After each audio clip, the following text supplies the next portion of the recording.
New World just got a new patch, completely fixing Catacombs. Most of the armor sets are now obtainable and usable as well, and the meme way of gearing, which was to craft an item with all the perks that you were not supposed to be used as they were completely overpowered, is no longer here. So how does this change the game? What is different? What you should be doing different? Well, let's go through it. Subscribe to the channel for more content like this. So here you can see all of the changes. The most notable one, as we were talking about before, is this one right here. The fixed initiative allowed all the perks to be placed into new crafting items via perk crafting items. This made it the best way of getting gear that was completely overpowered compared to what you can drop normally. Everybody was using this gear to stack over and over with the same perks, and now you can no longer do it. Instead, all these items that you already crafted will be transformed into items that the secondary perk will become slots. So mastery perks will become skill slots, offensive theme perks become offensive slots, and defensive theme perks become defensive slots. Now, we knew that this was going to be the case. They told us a few days ago, and this means that the crafting system will no longer be very useful. It probably still will be a little bit useful to start gear, right? To just start with that and start farming with that. But realistically, it probably is just better to just go into any chest run, any PvP, any dungeon, whatever, to get some actual gear this way, as it drops way more and it will be in a better condition.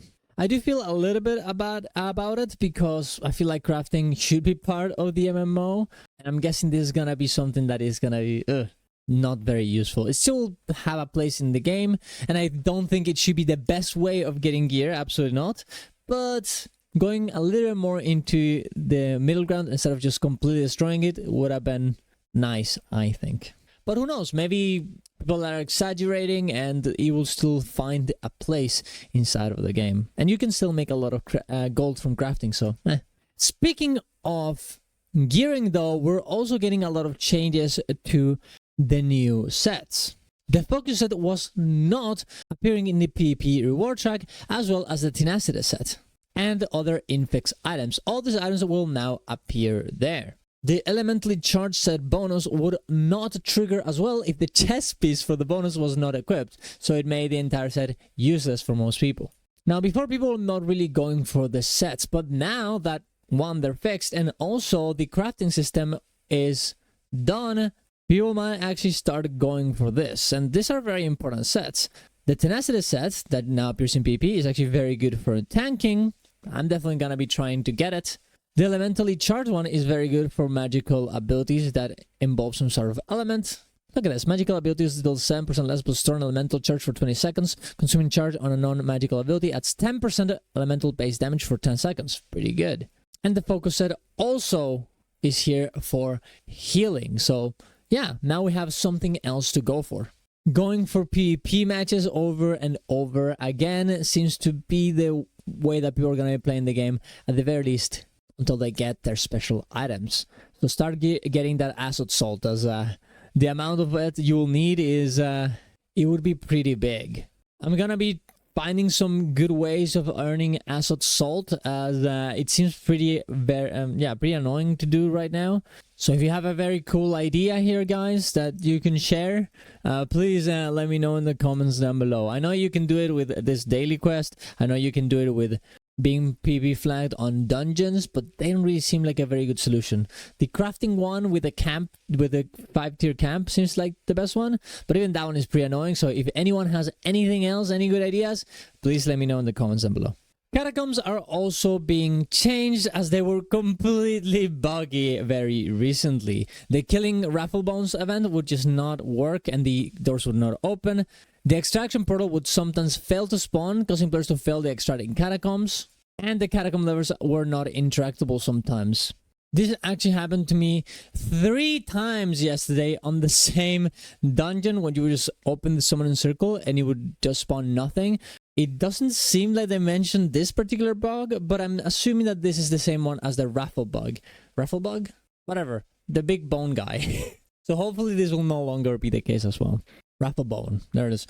There's also a lot of other types of bugs that are fixed, like open world secret doors not opening, gear score being upgraded incorrectly with artifacts, standing boosters did not apply on territory standing earned in Nighthaven. So just small little things, okay? And those are pretty useful, especially considering how buggy this expansion has been, this season has been. Although it is New World, it always is super, super buggy. And you can definitely see people complaining about how buggy it is in the comments in this thread. And not only that, I think a lot of people are complaining about queues. And honestly, yeah, I would definitely agree with this. The fact that I, on a Monday in the middle of the day, cannot join in because there's a 3-hour queue, even in Latin America, it definitely sucks. And yes, people will quit. People will stop playing in a few weeks. But the problem is, a lot of people are gonna quit playing because of the server issues. And what is the solution? You open more servers. Okay, and you open more servers, and then what happens? You have to close them down because people are gone after the hype. This system needs to be changed in some way. I completely understand that New World is a game about territory and all this other stuff, and you cannot have this many people in one server. It has to have a limit, and I completely agree. But there needs to be a solution. It is not our responsibility as players to figure that out for AGS. That is AGS's responsibility. So, fix it. I think someone in the comments said, in a Reddit post said that they could make it so whenever you're in the queue, you can actually queue in for PvP, maybe for dungeons. I think this would be a very elegant solution to make people that are indeed trying to get in do something else in the meantime, being able to play the game, and you know, after the queue is done, they can actually get inside the open world to do whatever. But realistically, most of the time that I'm coming here to play the game, I'm queuing into a PvP match, I'm queuing into Catacombs, so this wouldn't really affect me, and I think it would be super cool if it were that way. Now, will the technical limitations of the game really allow this? Who knows? I'm gonna be thinking about this. Maybe I'll make a special dedicated video on how to fix the server issue, as there is a lot of solutions, a lot of interesting ones, but the truth is it needs to be fixed. So hopefully they start thinking about that and fix a lot of other things, like the weapon elemental scaling bug that prevents you from using this type of gems that is still here and they haven't fixed. So we'll have to see throughout these weeks. But thank you very much for watching, guys. Subscribe to the channel for more content like this. Spend your Umbral crystals. You can go check my last video for that. See you guys around. Love you all. Ciao, ciao.